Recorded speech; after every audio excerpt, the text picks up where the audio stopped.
right, let's head over now to Tucker Hope at the Recon Wall for today's daily briefing of other important stories that we're watching. Tucker. Thanks very much, Brooke. Let's get right to it. I'm going to take you to New York, where State Senator Matthew Osgood is under fire from colleagues for accepting an insultingly cheap bribe. Osgood allegedly promised an FBI informant lucrative state contracts in exchange for $3,000. New York officials were, of course, outraged.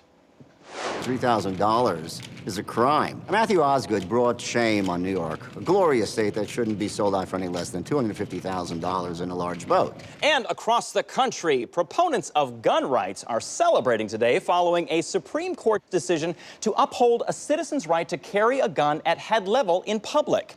While critics have long claimed the practice is dangerous, gun advocates say holding a gun at head level at all times is necessary for self-defense. A man can't feel safe unless he knows his gun is pointed at every other man's temple. I'm a single mom, so I can't take chances with my baby's safety.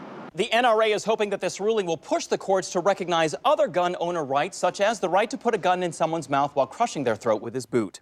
And in some more Supreme Court justice news, the Beltway is buzzing after Stephen Breyer was spotted crying yesterday outside of a doctor's office, leading to a frenzy of political speculation that the Associate Justice might have an incurable disease which would require President Obama to nominate someone new to the nation's highest court.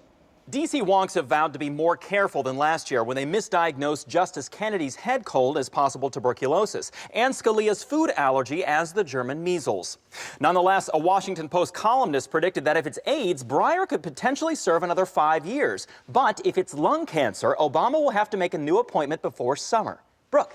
Thanks, Tucker. So what's your guess for Breyer? I'm going to go with lymphoma. I was going to say cardiovascular disease, but I think you're probably right, Brooke. It's probably lymphoma. Tucker and I love to play this game.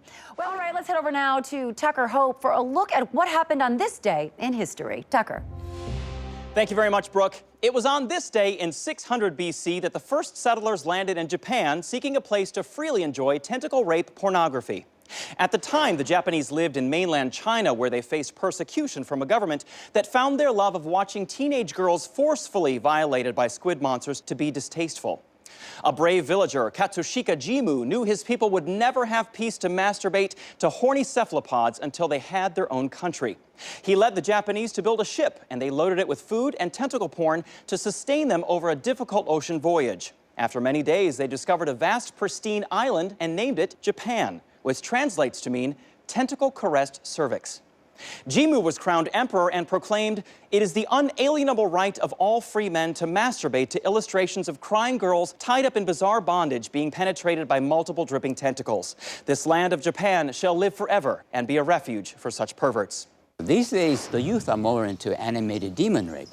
But tentacle porn still has a very important part of Japanese life, even today. The Japanese flag represents a vagina torn apart by a monstrous pulsating tentacle.